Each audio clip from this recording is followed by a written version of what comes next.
Hi hello friends, talk only PSCയിലേക്ക് എല്ലാവർക്കും സ്വാഗതം. നമ്മുടെ 10 കറണ്ട് അഫെയറുമായിട്ട് ഞാനിതാ വീണ്ടും എത്തി. ഇന്നത്തെ 10 കറണ്ട് അഫെയർസുകൾ ഏതൊക്കെയാണെന്ന് നമുക്ക് നോക്കാം കേട്ടോ. എല്ലാവരും നന്നായി പഠിക്കുക, വേറെ ഒന്നും നമുക്ക് പറയാനില്ല. സെക്രട്ടേറിയറ്റ് അസിസ്റ്റന്റ് സ്വപ്നം കാണുക, പഠിക്കുക, അത്രയേ ഉള്ളൂ. ഓക്കെ, അപ്പൊ ഇന്നത്തെ 10 കറണ്ട് അഫെയറിലേക്ക് നമ്മൾ കടക്കാൻ പോവാണ്. ഫസ്റ്റ് വൺ നോക്കുക. ഇന്ത്യയിൽ ക്യാമ്പസ് ആരംഭിച്ച ആദ്യ വിദേശ സർവകലാശാല. ഓക്കെ, ആദ്യത്തേതാണ്. ഇന്ത്യയിൽ ക്യാമ്പസ് ആരംഭിച്ച ആദ്യ വിദേശ സർവകലാശാല ഏതാണെന്ന് ചോദിച്ചാൽ ഡീക്കിൻ സർവകലാശാലയാണ്. ഏതാണ്? ഡീക്കിൻ സർവകലാശാല. ഗുജറാത്ത് ഗിഫ്റ്റ് സിറ്റിയിലാണ് ക്യാമ്പസ് ആരംഭിച്ചത് എന്നുകൂടി ഓർത്തുവെക്കാം. ഓക്കെ, അപ്പൊ ഇന്ത്യയിൽ ക്യാമ്പസ് ആരംഭിച്ച ആദ്യ വിദേശ സർവകലാശാല ഏതാണ്? ഡീക്കിൻ സർവകലാശാലയാണ്. ഗുജറാത്ത് ഗിഫ്റ്റ് സിറ്റിയിലാണ് ക്യാമ്പസ് ആരംഭിച്ചത് എന്നുകൂടി ഓർത്തുവെക്കാം. Okay, next second one. ഇന്ത്യയിലെ ഏറ്റവും നീളമേറിയ കടൽപ്പാലം ഏതാണ്? ഏറ്റവും നീളമേറിയ കടൽപ്പാലം ഏതാണ് എന്നാണ് പഠിക്കാൻ പോകുന്നത്. ഏതാണ്? ശ്രീ അടൽ ബിഹാരി വാജ്പേയി ട്രാൻസ് ഹാർബർ ആണ്. ട്രാൻസ് ഹാർബർ ലിങ്ക് മുംബൈ ആണ് ഇന്ത്യയിലെ ഏറ്റവും നീളമേറിയ കടൽപ്പാലം എന്ന് ഓർത്തുവെക്കുക. ഏതാണ്? Shri Atal Bihari Vajpayee trans harbour link Mumbai. Atal Setu എന്ന പേരിൽ കൂടി ഇത് അറിയപ്പെടുന്നുണ്ട്. ഓക്കെ, ഇനി അതിന്റെ കുറച്ച് ഡീറ്റെയിൽസിലേക്ക് നമ്മൾ പോവാണ്.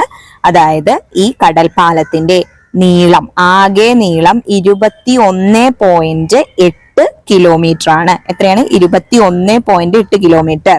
ഇനി മൈലിൽ ചോദിക്കുകയാണെങ്കിൽ 13.5 മൈലാണ് അതിന്റെ ആകെ നീളം. നെക്സ്റ്റ്, കടലിന് മുകളിലൂടെ 16.5 കിലോമീറ്റർ ആണ് ഇത് പോകുന്നത് എന്നോർത്ത് വെക്കുക. നീളത്തിൽ ലോകത്ത് 12ാം സ്ഥാനത്ത് കിടക്കുന്ന കടൽപ്പാലാണ് ഇത്. ഇന്ത്യയിലെ Shri Atal Bihari Vajpayee trans harbour link Mumbai അഥവാ കടൽ സേതു എന്നറിയപ്പെടുന്ന ഈ പാലം. ഇതിന്റെ വീതി 27 മീറ്റർ ആണ്. അതായത് 89 അടിയാണ് ഇതിന്റെ വീതി. ഉയരം 25 മീറ്റർ ആണ്. അതായത് 82 അടിയാണ് ഇതിന്റെ ഉയരം. ഓക്കെ, ഇനി ഈ കടൽപ്പാലം എവിടുന്ന സ്റ്റാർട്ട് ചെയ്യുന്നത്? സേവ്രി, സൗത്ത് മുംബൈയിലെ സേവ്രിയിൽ നിന്നുമാണ് ഇത് സ്റ്റാർട്ട് ചെയ്യുന്നത്. എവിടെയാണ് അവസാനിക്കുന്നത്? ചിർലെ, ഉറാൻ താലൂക്ക്, നവി മുംബൈ. നവി മുംബൈയിലുള്ള ഉറാൻ താലൂക്കിലെ ചിർലെ എന്ന് പറഞ്ഞ സ്ഥലത്ത് പോയിട്ടാണ് ഈ കടൽപ്പാലം അവസാനിക്കുന്നത്. ഇതിന്റെ ഉടമസ്ഥാവകാശം ആർക്കാണ്? മുംബൈ മെട്രോപൊളിറ്റൻ മേഖല വികസന അതോറിറ്റിക്കാണ് ഇതിന്റെ ഉടമസ്ഥാവകാശം ഉള്ളത്.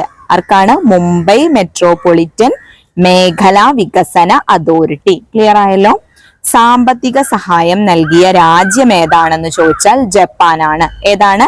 സാമ്പത്തിക സഹായം നൽകിയ രാജ്യം ജപ്പാനാണ്. ക്ലിയർ ആയല്ലോ? Next third one. ആവശ്യക്കാർക്ക് നിയമോപദേശം ലഭ്യമാക്കാൻ കേന്ദ്ര നിയമ മന്ത്രാലയം, ആരാണ്? കേന്ദ്ര നിയമ മന്ത്രാലയം ആരംഭിച്ച ന്യായസേതു ടോൾ ഫ്രീ നമ്പർ എത്രയാണ്?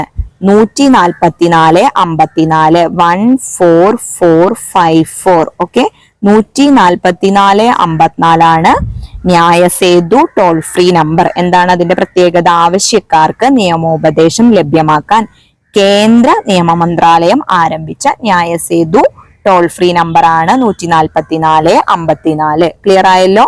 Fourth one. ആദിവാസികൾ മാത്രം അഭിനയിച്ച ലോകത്തിലെ ആദ്യത്തെ സിനിമ. ലോകത്തിലെ ആദ്യത്തെ സിനിമയാണ് കേട്ടോ. ലോകത്തിലെ തന്നെ ആദ്യത്തെ സിനിമ. എന്തിന്റെ പേരിലാണ് പ്രത്യേകത? ആദിവാസികൾ മാത്രം അഭിനയിച്ചു എന്ന പേരിൽ ലോകത്തിലെ ആദ്യത്തെ സിനിമ ഏതാണ്? ധബാരി ക്യൂരുവി. എന്താണ്? ധബാരി ക്യൂരുവി ആണ് ആദിവാസികൾ മാത്രം അഭിനയിച്ച ലോകത്തിലെ ആദ്യത്തെ സിനിമ. ഇരുള ഭാഷയിലാണ് ചിത്രം. ഏതിലാണ്? ഇരുള ഭാഷയിലാണ് ചിത്രം. ഓർത്തു വെക്കട്ടാ. Next fifth one. ഭിന്നശേഷിയുള്ളവരെ ശാക്തീകരിക്കുന്നതിനുള്ള സംരംഭത്തിന്റെ ഭാഗമായി department of empowerment of persons with disabilities Divyangan 2023-24 കാലയളവിൽ ഇന്ത്യയിലുടനീളം സംഘടിപ്പിക്കുന്ന പരിപാടിയാണ് ഏത്? ദിവ്യകലാമേളകൾ. ക്ലിയർ ആയല്ലോ? എന്താണ്?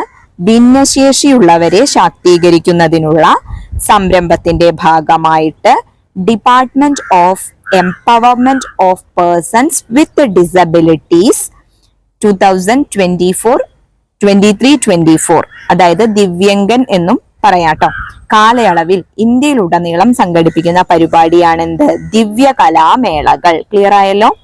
Next 6th one, NITI Aayog important ആണ് കേട്ടോ, നമുക്ക് പഠിച്ചു വെക്കണേ.